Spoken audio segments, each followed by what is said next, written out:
Hello everyone, welcome back to my channel concept of physics by Anurag sir. आज हमें physics की जो important dimension है उसको एक्सप्लेन करना है। जो कंपटीशन में अधिकतर पूछी गई हैं उन्हीं डायमेंशन पे आज डिस्कस करना है। प्रीवियस लेक्चर में हमारे जो वीडियो अपलोड है उसमें बेसिक हमने डायमेंशन कंप्लीट किए, डायमेंशन को कैसे कैलकुलेट करते हैं, डिफरेंट फिजिकल क्वांटिटी के डायमेंशन को भी हमने कैलकुलेट करा है। लेकिन कुछ बेसिक इंपॉर्टेंट डायमेंशन है जो कंपटीशन में अधिकतर आए हैं, एयरफोर्स एग्जाम में और भी जितने भी कम्पिटेटिव एग्जाम है जो फिजिक्स इसमें आती है उसमें सबसे ज़्यादा जो प्रॉब्लम पूछी जा रही है इस डायमेंशन से, उसका एक कलेक्शन हमने किया है और उन सभी प्रॉब्लम को आज डिस्कस करना है। तो बेसिक जो इम्पोर्टेंट प्रॉब्लम है कंप्लीट फिजिक्स की उन डायमेंशन पे हम आज बात करेंगे। तो डायमेंशन फाइंड आउट करने के लिए बोला जाता है, इनमें कोई भी एक फार्मूला आ सकता है, root L upon G, root M by K और under root R by J. G gravitational constant है, R is the radius of the circle, M mass. यहाँ पे आपने देखा होगा कि जैसे कोई भी सिंपल पेंडुलम है और ये रोटेट कर रहा है अपनी मीन पोजीशन से, तो यहाँ पे रोटेशन का इसका पीरियोडिक टाइम अगर हम कैलकुलेट करते हैं तो इसका जो फार्मूला आता है T equal to 2 pi root L upon G, root L upon G. तो ये फार्मूला है, 2 पाई तो कांस्टेंट क्वांटिटी है, रूट एल अपॉन जी का डायमेंशन आपको फाइंड करना है, तो वो डायमेंशन इक्वल होगी टाइम के। सिमिलरली इस फार्मूले की बात करते हैं तो यहाँ पे अगर कोई रिजिड सपोर्ट से कोई भी ब्लॉक यहाँ पे है और इसको हमने स्प्रिंग से कांस्टेंट कनेक्ट किया है और इसको हमने क्या किया है, यहाँ से इसको पुश कर दिया है, तो ये क्या करेगा, वाइब्रेट करेगा, एक मीन पोजीशन के इधर उधर क्या करेगा, वाइब्रेशन होगा। तो इसका भी एक पीरियोडिक टाइम होगा और वो पीरियोडिक टाइम भी t equal to 2 pi root M by K, जहाँ पे लिखा, ठीक है। थर्ड है, कोई भी पेंडुलम है और वो पेंडुलम किसी भी जगह रोटेट कर रहा है, या यहाँ पे लिख सकते हैं कि जैसे कोई भी यहाँ पे रूट एल अपॉन जी है और ये एक सर्किल है और इसके अलॉन्ग ये रोटेट कर रहा है जिसकी रेडियस आर है और ग्रेविटेशनल जी के अलॉन्ग। तो यहाँ पे जो हम ग्रेविटेशनल फील्ड की जो वैल्यू यहाँ पे पीरियोडिक टाइम जो हम कैलकुलेट करेंगे वो periodic time T equal to 2 pi root R by G के टर्म में। तो आप देख सकते हैं ये जितने भी फार्मूले हैं ये पीरियोडिक टाइम के फार्मूले लिखे हुए हैं जिसमें कांस्टेंट क्वांटिटी कितनी है, 2 पाई। तो अगर इन क्वांटिटी में कोई भी क्वांटिटी आपसे फाइंड आउट करने के लिए कहा जाए, root L by G, root M by K और रूट आर बाई के, तो इन सभी की जो डायमेंशन होती है वो पीरियोडिक टाइम के इक्वल होती है। तो इसको आप देख सकते हैं यहाँ पे इस पूरी वैल्यू के लिए आपको जो डायमेंशन इसकी फाइंड करना है वो डायमेंशन हो जाएगी टाइम टी के इक्वल। आप समझ गए होंगे जो हमने यहाँ एक्सप्लेनेशन दिया है, तो टाइम टी के इक्वल यहाँ पे डायमेंशन होगी, तो टाइम इनकी डायमेंशन हो जाएगी डायमेंशन रूट एल बाई जी। तो सबसे पहले इसकी यूनिट देख लीजिए, यूनिट होगी इसकी सेकेंड, यूनिट हो जाएगी second. Dimension of L by R, इसमें कोई भी एक physical quantity, root L C और आर सी, इसमें कोई भी एक डायमेंशन आपसे पूछी जा सकती है। बहुत ही इंपॉर्टेंट डायमेंशन है दोनों। एल बाई आर की बहुत बार डायमेंशन पूछी गई और रूट एल सी और आर सी की डायमेंशन, ये बहुत इंपॉर्टेंट डायमेंशन है दोनों। तो इन डायमेंशन को आप फाइंड आउट करना है आपको। ये सभी डायमेंशन टाइम कांस्टेंट के इक्वल होती है, L by R, root L C और आर सी, ये सभी टाइम कांस्टेंट के इक्वल। एल होता क्या है, इंडक्टेंस, आर है रेजिस्टेंस और सी क्या होता है, कैपेसिटेंस।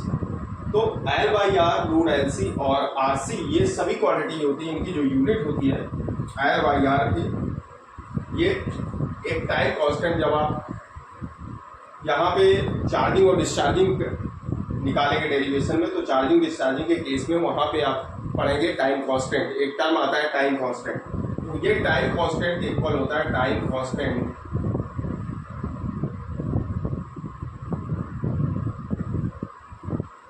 ये एल अपॉन आर और सी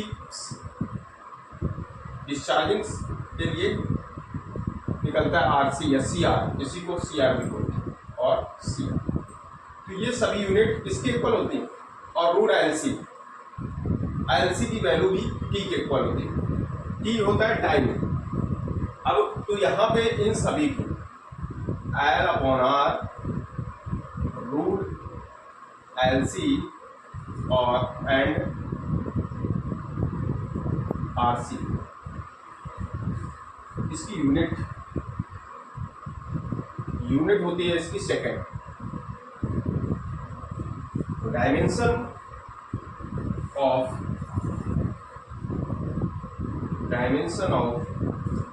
एल बाई आर और रूट एल सी और आर सी, इन सभी की जो डायमेंशंस होती हैं वो डायमेंशन इक्वल हो जाएंगी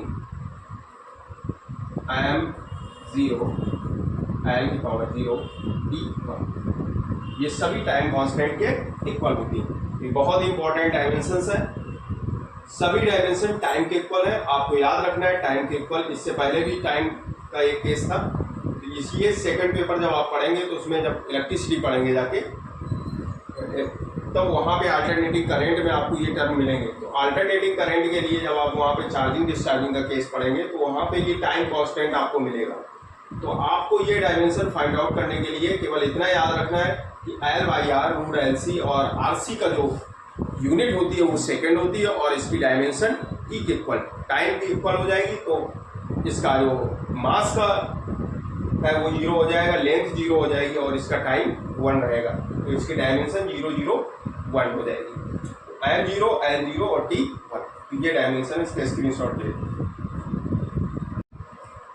नेक्स्ट डायमेंशन हमें फाइंड करना है dimension of I square R T B square upon R T D I T Q B L I square Q square upon C and C B square. ये सभी फार्मूले आपने जब पढ़ोगे, पावर चैप्टर आपने स्टडी किया होगा तो वहाँ पे ये सभी फार्मूले आपको मिले होंगे और ये सभी फार्मूले हैं एनर्जी के। तो इसमें कोई भी टर्म आपसे पूछा जाए एग्जाम में, I square R T B square upon R T B I T Q B L I square half L I square होता है। इसके कांस्टेंट टर्म को हमने नहीं लिखा है, क्यू स्क्वायर अपॉन सी हाफ सी बी स्क्वायर, तो ये कांस्टेंट टर्म इसमें इंक्लूड नहीं है। केवल आपको डायमेंशन इसमें फाइंड आउट करना है। तो ये सभी एनर्जी के फार्मूले हैं और एनर्जी की डायमेंशन जो होती है वो होती है, उसकी यूनिट है जूल और जूल को डायमेंशन फॉर्म में आपने लिखा होगा। ये सभी फार्मूले किसके हैं, डायमेंशन जो फार्मूले हैं ये एनर्जी के। एनर्जी का जो फार्मूला आपने यहाँ पे फाइंड आउट किया है, energy unit of energy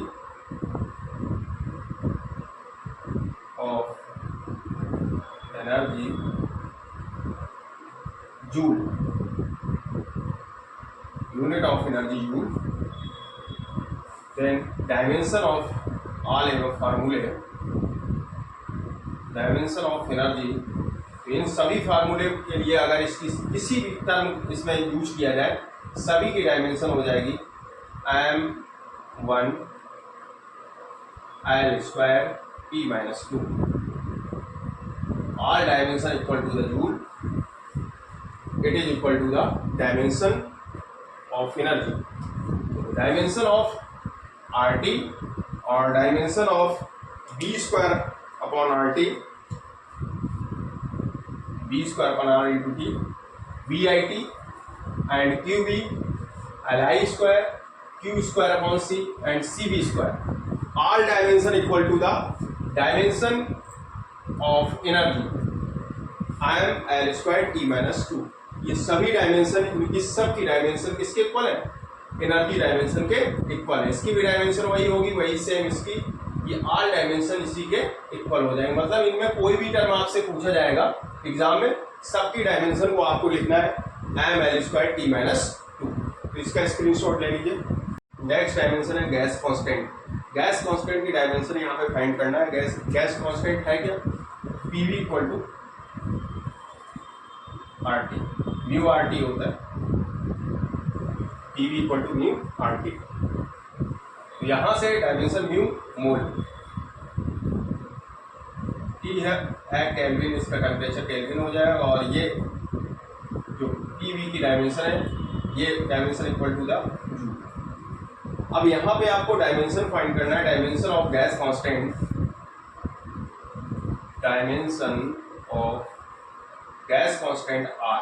gas कांस्टेंट को रिप्रेजेंट करते हैं कैपिटल आर से। कैपिटल आर की जो डायमेंशन होगी, यूनिट होती है जूल पर मोल केल्विन, यहाँ पे इसकी यूनिट हो जाती है जूल पर मोल केल्विन, ये इसकी यूनिट जूल पर मोल केल्विन। डायमेंशन फाइंड करना है तो डायमेंशन हो जाएगी, जूल की डायमेंशन आपको याद रखनी होगी। जूल की डायमेंशन को हमने बहुत बार आपको प्रीवियस लेक्चर में बताया है, ml² T - 2, ml² T - 2, it is the dimension of joule. मतलब जूल की डायमेंशन होती है वो डायमेंशन एनर्जी के इक्वल होती है, एनर्जी का यूनिट होती है जूल, और जूल की जो डायमेंशन होती है ml² T - 2। तो यहाँ पे आपको डायमेंशन यूज करना है ml² T - 2 अपॉन मोल, मोल को मोल ही रखेंगे। केल्विन की जो डायमेंशन होती है वो थीटा से रिप्रेजेंट करते हैं, इससे थीटा से, मोल थीटा। तो डायमेंशन इसकी हो जाएगी complete dimension m1 l² T - 2 mole inverse theta -1, ये इसकी डायमेंशन होगी, dimension of gas constant, mole inverse theta -1, m1 l² T - 2 mole inverse theta -1, ये डायमेंशन हो जाएगी किसकी, गैस कांस्टेंट। नेक्स्ट डायमेंशन हमें फाइंड आउट करना है जूल कांस्टेंट की, किसकी, जूल कांस्टेंट के, बोल्ट्जमैन कांस्टेंट के, सॉरी बोल्ट्जमैन कांस्टेंट के की फाइंड आउट करना है। तो बोल्ट्जमैन कांस्टेंट के की जो यूनिट होती है, इस यूनिट को हम लिखते हैं जूल पर केल्विन, ये इसकी यूनिट। डायमेंशन फाइंड करने के लिए आपको क्या करना है, डायमेंशन ऑफ बोल्ट्जमैन कांस्टेंट के,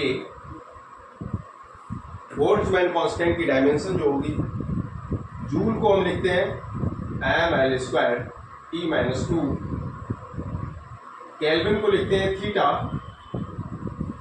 बैलेंस करेंगे डायमेंशन को तो डायमेंशन इसकी हो जाएगी m1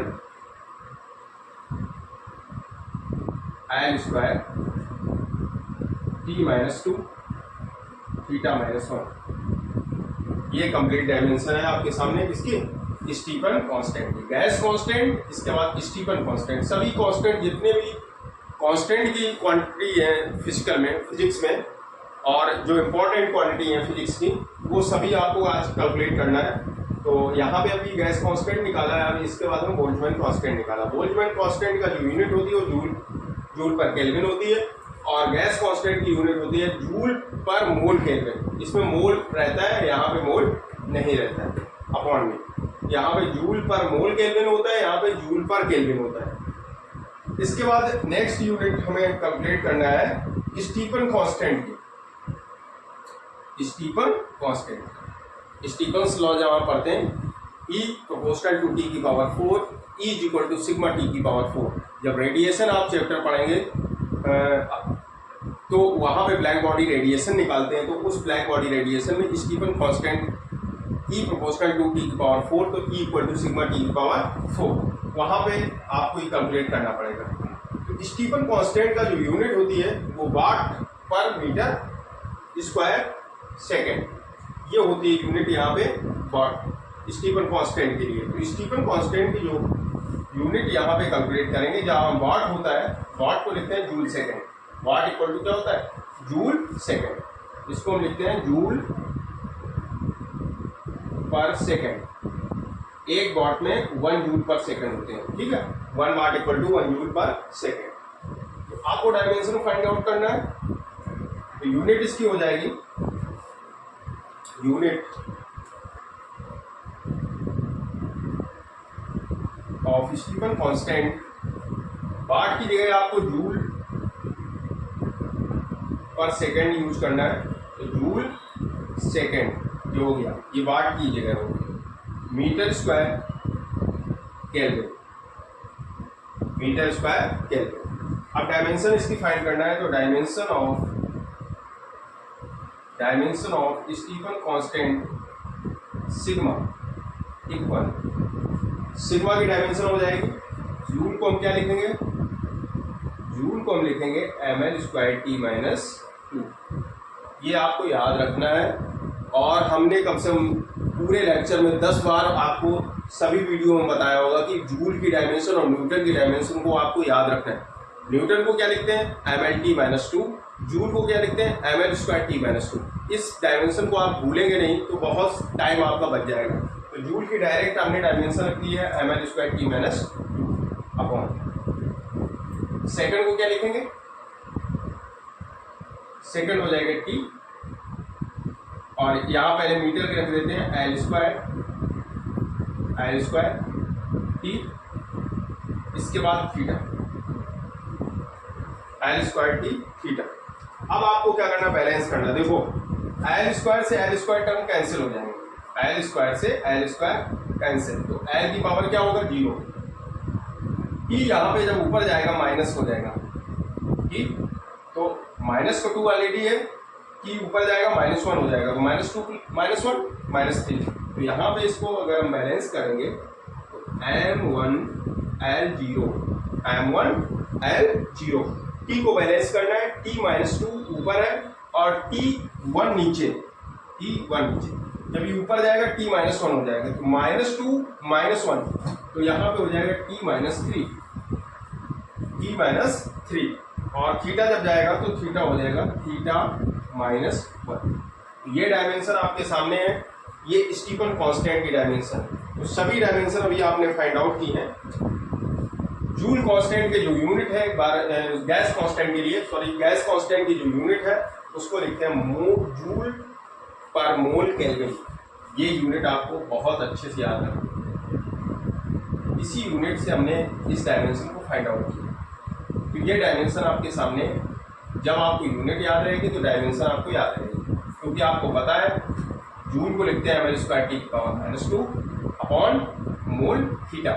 तो ml²T और -2 अपॉन मोल थीटा जब बैलेंस करेंगे तो ml²T-2 mole -1 theta -1।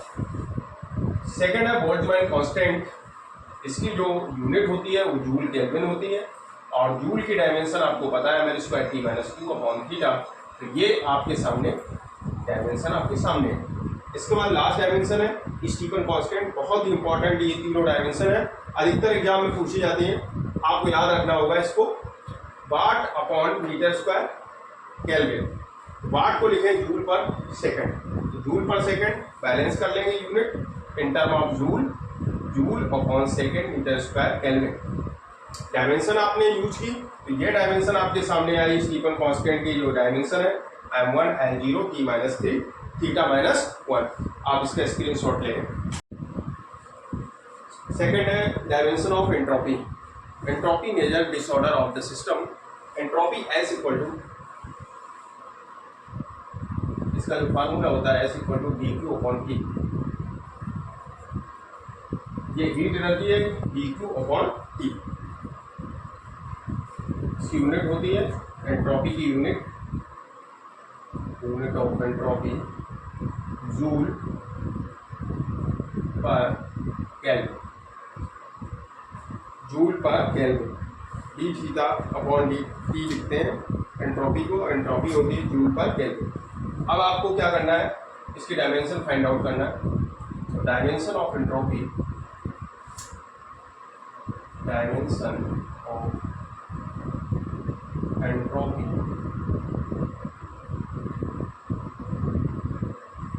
Entropy measure gas disorder of gases system.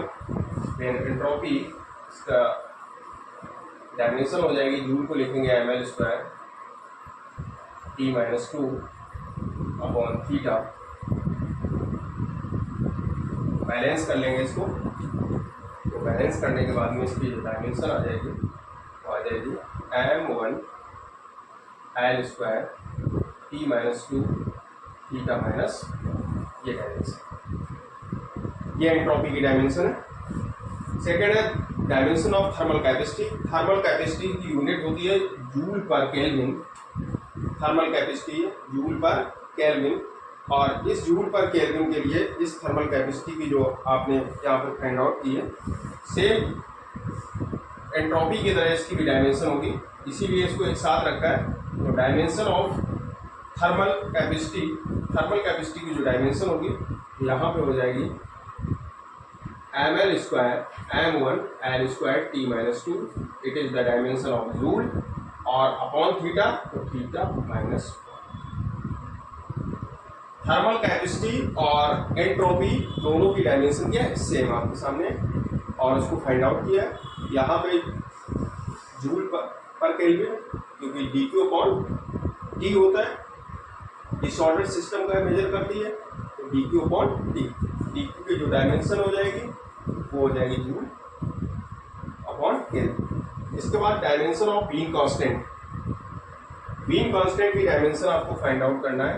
Radiation जब चैप्टर आप पढ़ेंगे ब्लैक बॉडी रेडिएशन, तो वहाँ पे बीम कांस्टेंट आपको मिलेगा, बहुत इंपॉर्टेंट है बीम्स लॉ। तो उसमें बीम कांस्टेंट का यूज किया गया lambda m into T equal to constant. तो यहाँ पे बीम कांस्टेंट की जो डायमेंशन होगी, dimension of beam constant, dimension of beam constant B, dimension of beam constant B, तो यहाँ पे डायमेंशन हो जाएगी क्या,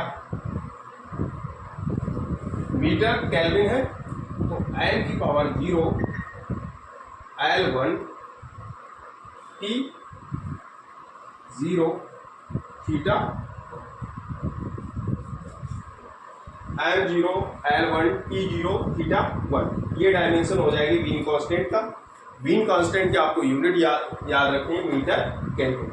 होता क्या है बीम कांस्टेंट, जो मैक्सिमम एनर्जी का जो रेडिएशन होते हैं वो उसकी जो वेवलेंथ होती है वो मिनिमम होती है। तो lambda m into T equal to होता है कांस्टेंट। तो लैम्डा जो होता है ये वेवलेंथ है, और वेवलेंथ की यूनिट होती है मीटर। इसको किससे मेजर करते हैं, मीटर से। और टेम्परेचर क्या होता है, केल्विन।